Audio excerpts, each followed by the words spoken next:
Hi and welcome back once again to our channel. My name is Ed Zamora from Principia Prep, and today we're going to be discussing taking a gap year.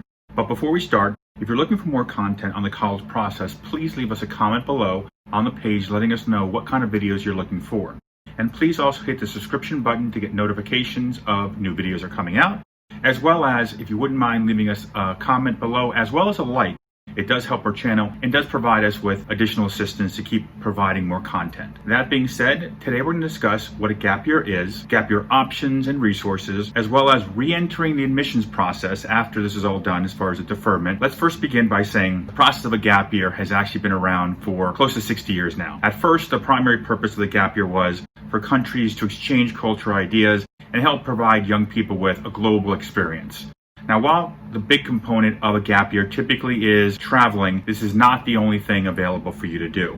There are many opportunities all around the world, even as close as just down the street from your home, of things you can be doing throughout your gap year experience. Now, a gap year is considered a sabbatical from the traditional high school graduation path. Most gap years, the activities fall within 4 different categories.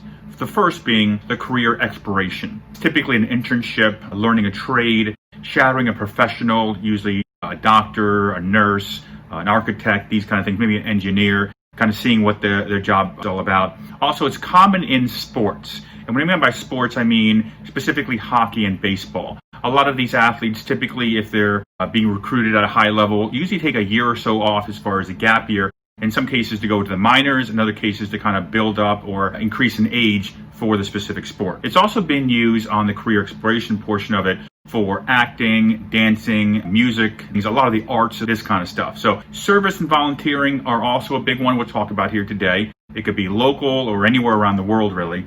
Then you have paid work, which is essentially, in some cases, the students use it for getting the money ready to do a trip or exploration.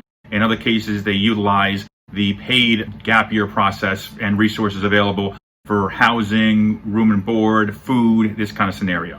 Then the fourth category you have is what's called free radical, which is essentially a catch-all scenario, which includes learning a language, taking a course in a different discipline that you maybe weren't considering, starting a nonprofit, maybe starting a blog, a YouTube channel. There's a lot of different things that fall into the last category here, which is the free radical one, which kind of includes everything else that wasn't included in the other 3 categories we already talked about so far. Now, each category has a multitude of choices for students. The list is really just a starting off point to kind of start your ideas and your path in the direction of going into a gap year or taking a gap year or considering one. Now, to give you more perspective, here's a list of some activities students have done that we've seen essentially over, I would assume now, basically over the last 20 years that I've been doing this. I've seen students do au pair, which is a big one, where you go to a country, you take care of the children, and you get free room and board. In some cases, even pay you. This allows you to, go around the countryside, see what the culture is like, as well as be immersed within the family you're caring for the child with. I've also seen students shadow professors as well as doctors, which you can see here on the list as well. I've also seen students work in different countries for nonprofits, helping out with legal aid, clothing, language. I've seen internships here domestically in Boston, DC, California, for politicians, maybe working with a congressman or senator. I've also seen things locally as well as just working for the local accountant, maybe interning for them. I've seen students go off and live with family members, aunts, aunts, help out in the settings and environments they find themselves there.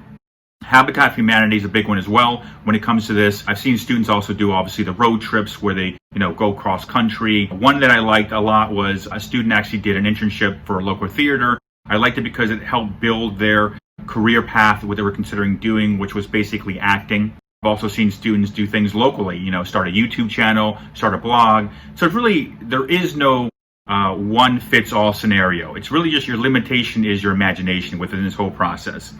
Now, that being said, there are many things you can be done, and some of you are looking at this video and thinking, well, Ed, I would love my student, or for students looking at this, I would love to go study French in Paris or backpack through Europe, but cost might be an issue. So what can we do? Well, for that, there are actually a lot of resources out there to help you with this process. Now, here we have 2 different resources you can utilize: Workaway and Help Exchange. Both these programs allow you, as you can see, we have provided the links down here.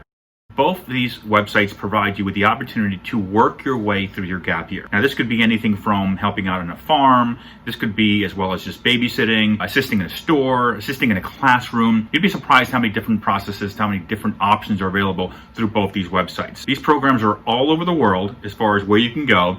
Has a multitude of benefits. It can allow you to volunteer time and learn culture as well as the traditions within the environment you find yourself in, while reducing and in some cases eliminating all your travel expenses. Some of these even allow you to get the free room and board, and they'll also pay you. So these are two great websites to utilize. Other resources also include Gap Year Association. This is a very good website. We ask students if they're considering this process to start by going here. Reason being is because it provides a wealth of knowledge, a wealth of information to provide the access to start this process. From planning out your trips to finding resources to considering the pros and cons. It even has feedback from recommendations of students who've already done a gap year, what they liked, what they didn't like. If you're not sure where to start, Gap Year Association is where you need to start. One of the great resources here on the Gap Year Association, which I just put below, they have a link which actually provides up to 20 plus different scholarships available for you considering doing a gap year. So if you're looking for another resource,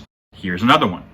A third place to go, or a third way to look at it as far as paying for the gap year process and ideas you may have, is actually utilizing the Students 529 plan.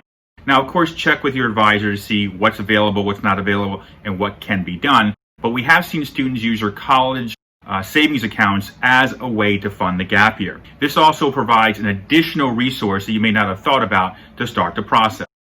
Other groups we like to basically put out there for students to consider are AmeriCorps, Habitat for Humanity. These organizations are great, and they allow you to do this anywhere in the world as well as just down the street in some cases. So there's a lot of opportunities out there. Both are great resources to utilize to, in a sense, find a way to help out volunteer time and also in some cases be paid, as well as provided free room and board, food, etc., and allows you to help out communities whether locally or worldwide, and it provides a great opportunity to utilize during your gap year.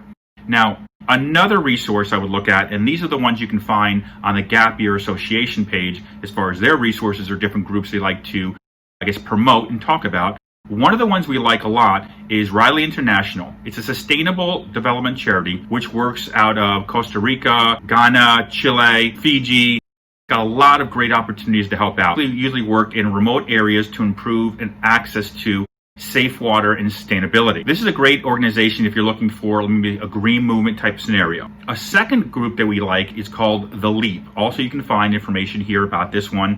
We've provided the information below in the description as well as the link here. This group offers planet-saving gap year experiences and also medical and educational internships. This program here operates throughout South America, Africa, Asia, and it also has different locations of things they do in Ireland and Scotland. Now, one of the things I like about this is that this one provides you with the opportunity to essentially reduce the plastics in our ocean, or also provides you the opportunity to help a child who's the family seeking medical assistance. So this provides a lot of different avenues to kind of consider, a lot of different ways to go. Now, the third one I like of the entire group is Where There Be Dragons. And this is probably my favorite of all the different gap year things that I've seen students do. Now, of course, every student is different, so every student has different tastes of what they'd like to do with their year, so on and so forth. But I find this one to be the most interesting. This one lets you cover things as far as political science, all the way into sustainability, environmental conservation. It also has programs for language immersion.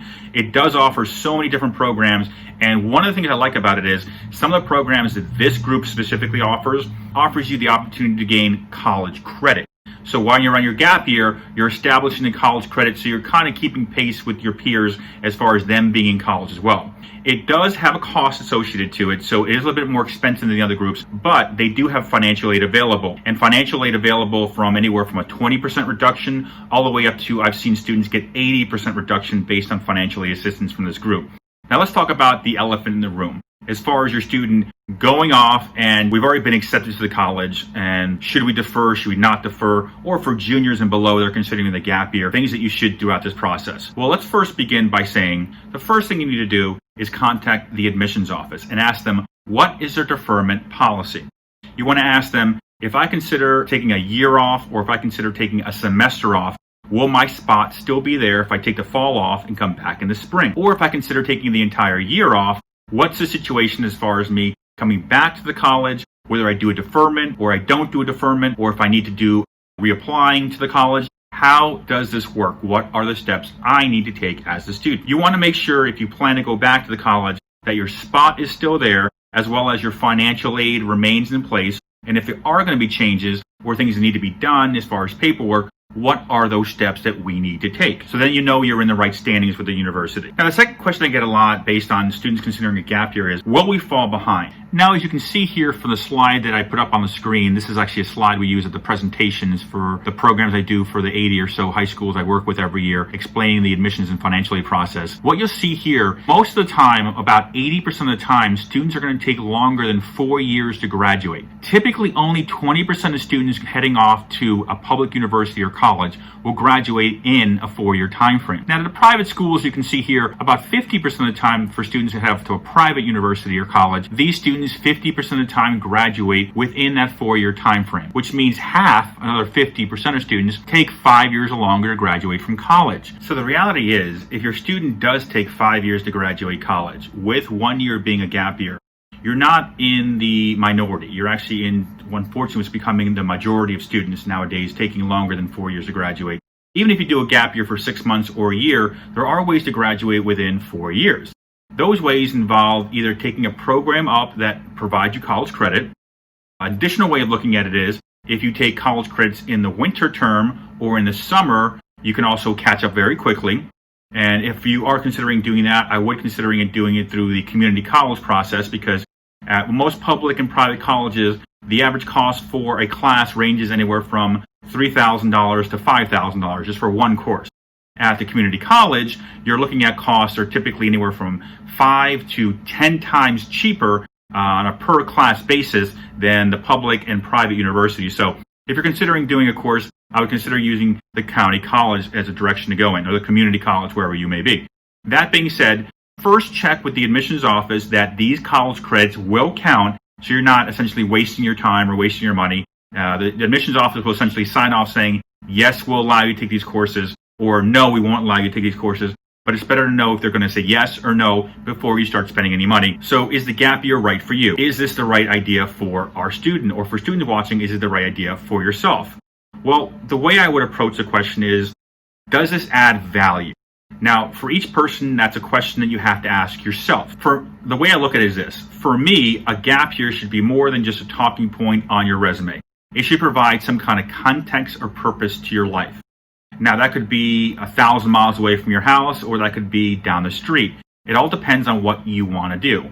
You have to remember there's a lot of different avenues you can utilize besides the resources we've used. You can also ask your friends, your relatives. You can ask other individuals who are in college.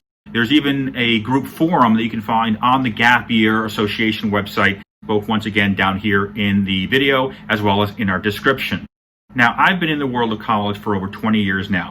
And while the landscape has changed a lot, it's evolved immensely as far as fancier dorms, better and bigger labs, a lot better internships, co-op opportunities now are available more than they ever have been before.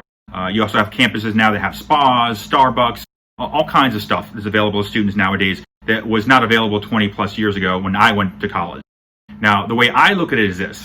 To be honest, if I was 20 years younger and I had the possibility or the chance to take a gap year, I would, in this environment, definitely highly consider taking the gap year and utilizing the time to figure out what I want to do with my life, not just going off to college. That's just my perspective and the way I think of things, especially in the environment we find ourselves in. Now, that being said, thank you for watching our video. I hope you enjoyed it. We do provide a newsletter that goes out to families each month, advising them what they need to do every single month. If you want our newsletter, very simple. Please provide us with your students' high school and also grade level they're in, because the newsletter we send out is grade specific. Also, if you wouldn't mind leaving us a like and a comment, it does help our channel. Once again, my name is Ed Zamora from Principia Prep. Thank you for watching.